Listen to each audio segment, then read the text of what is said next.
Seja bem-vindo ao canal Mesma Língua. Você realmente sabe a diferença entre o sujeito oculto e o sujeito indeterminado? Neste nosso vídeo nós vamos a uma bela revisão sobre caminhos incríveis da nossa língua portuguesa. Bom, quando se trata primeiro sobre oração, nós vamos nos lembrar de que as orações em nossa língua têm uma relação de sujeito, verbo, complemento. Quando se fala sobre oração, quando se trata sobre oração, sujeito e predicado. O predicado compreende verbo mais complemento. Lembrando que às vezes o predicado tem apenas o verbo.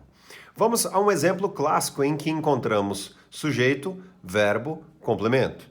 Por exemplo, nós pensássemos em o médico realizou a cirurgia. Veja, sujeito, verbo, complemento. Aqui então a presença de uma oração. E neste caso, nós percebemos o sujeito determinado simples, o médico. Então temos aqui uma oração e o sujeito determinado simples, médico. Muito bem. Quando se trata sobre o sujeito em si, como é o esquema? O primeiro ponto é entender que o sujeito em nossa língua, o princípio é sujeito determinado e sujeito indeterminado. Então essa é a base, este é o princípio, tá? Sujeito determinado, sujeito indeterminado. Determinado, indeterminado. Há um fenômeno chamado de oração sem sujeito ou o tal do sujeito inexistente. Confesso não gostar desse nome, esse nome pode confundir um pouco, mas gravemos isto. Então, sujeito inexistente ou oração sem sujeito. Muito bem. Então aqui nós temos determinado, indeterminado e um fenômeno, fenomenal, algo bem diferente, um fenômeno chamado de sujeito inexistente ou oração sem sujeito. Há uma ramificação aqui no sujeito determinado, e agora é um ponto muito importante. O determinado pode ser simples, composto, e o danado do oculto, que é também chamado de desinencial. Gosto da expressão desinencial. E aqui o indeterminado. Agora sim, temos todos. Qual é a base então? Quando se fala sobre o sujeito, determinado, indeterminado, o inexistente, a oração sem sujeito também aqui, bem fenômeno, né? Vamos pensar em algo, digamos, um tanto quanto bizarro ali na formação. Determinados, simples, composto e o desinencial, também chamado de elíptico e o nome mais famoso de fato, oculto. Grave isso. Simples composto oculto, também chamado de desinencial ou elíptico, indeterminado.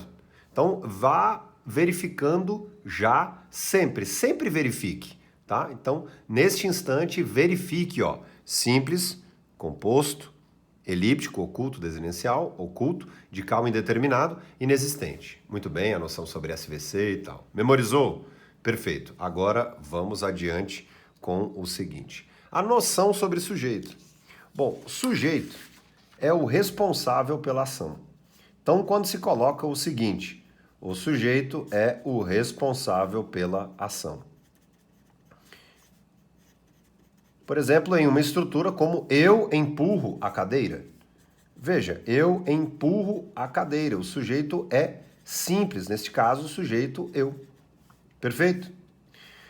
E aí, por exemplo, eu continuo o parágrafo e coloco uma outra estrutura. Veja, determinado, simples, apareceu. Mas nós podemos, por exemplo, apenas colocar o seguinte. Eu empurro a cadeira, descubro novas ações. Neste caso, é o chamado sujeito oculto, por quê? Porque eu posso não estar escrito, ou seja, no sujeito oculto nós percebemos algo que não está escrito, o sujeito não está escrito, mas é possível acusar. Por isso chamado de sujeito oculto. Não está escrito, é possível acusar. Descubro, e aí vale aquela velha perguntinha conhecida por todos, né? Descubro, quem descubro? Nesse caso, veja, é possível acusar aqui, é possível fazer uma relação com o próprio sujeito, ou seja, descubro novas ações, eu posso ali apontar, veja, o responsável por aquela ação. Então, o sujeito responsável pela ação. É possível sim acusar o realizador desta descoberta. Não está escrito. Aqui está escrito e é o sujeito então determinado simples. De cá é determinado, mas o nome oculto. Determinado oculto. Perfeito? Ou determinado elíptico. Elipse por quê? Porque não ficou escrito elipse, omisso, elipse. Ou também nós chamamos de sujeito o quê? Desinencial. Veja, pela desinência do verbo, pelo fim do verbo, nós podemos acusar. Por exemplo, nós poderíamos colocar o seguinte, ó, fizemos belos desenhos. Então, na estrutura fizemos belos desenhos, veja que há uma elipse do termo que? Nós. Quando o sujeito, então, não está aqui grafado, escrito, mas é passível da acusação, eu posso acusar? Sim, então é chamado de quê? Oculto, desinencial ou elíptico. Existem esses nomes porque a gramática tem também a sua história, seus estudiosos, autores, especialistas. Muito bem? Tá. O danado do indeterminado. Parece, mas não é o mesmo raciocínio, por isso nós temos aqui uma outra classificação. No sujeito indeterminado, nós teremos um fenômeno, chamado de índice de indeterminação do sujeito, um fenômeno, depois eu explico, índice de indeterminação do sujeito, ou o verbo estará na terceira pessoa do plural. Então, este é o chamado sujeito indeterminado. Terceira pessoa do plural. Por que indeterminado? Porque não se pode acusar. Veja só, quando eu coloco o seguinte, ó, acharam seu documento.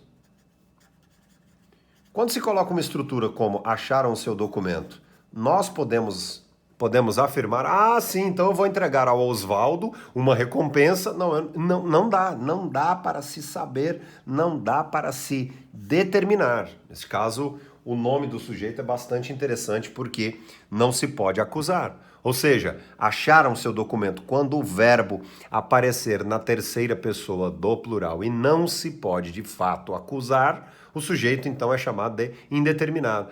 Mas eles acharam o documento. Não, eu não sei se foi uma pessoa, se foram duas pessoas, enfim, nós não conseguimos determinar. Se fomos nós, não dá para se saber, não dá para se acusar. Então, o chamado de índice, o chamado sujeito indeterminado. Terceira pessoa do plural. Veja, o verbo está na terceira pessoa do plural, chamado de sujeito indeterminado. Bom? Muito bem. Agora, nós também precisamos entender algo que é o índice de indeterminação do sujeito, que é simplesmente o seguinte: o verbo acompanhado do termo se e não se pode afirmar sobre o realizador daquela ação, o responsável por aquela ação. Veja, por exemplo, o seguinte, ó. Fala-se muito bem. Fala-se muito bem. Fala-se muito bem. Pois é, o responsável por essa fala, não se tem. Aliás, muito não pode funcionar como sujeito, bem também não pode funcionar como sujeito. E agora, então, sim, este termo aqui, então, é chamado de índice de indeterminação do sujeito. O sujeito aqui também é indeterminado.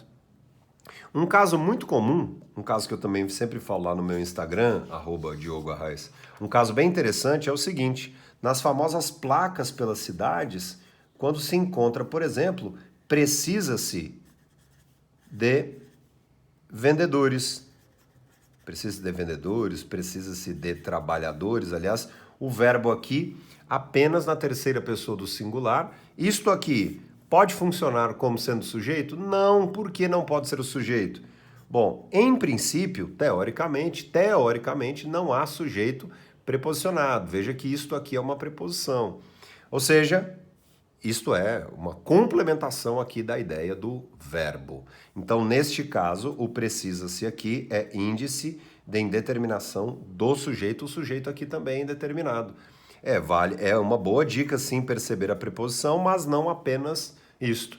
Então, a diferença entre o sujeito oculto é que no sujeito oculto, apesar de não estar escrito, dá para se saber então ali, ó, nós conseguimos notar uma elipse elíptico ou desenencial. Fizemos, mas não aparece ali a expressão, né? Fiz, mas nós não temos ali o pronome.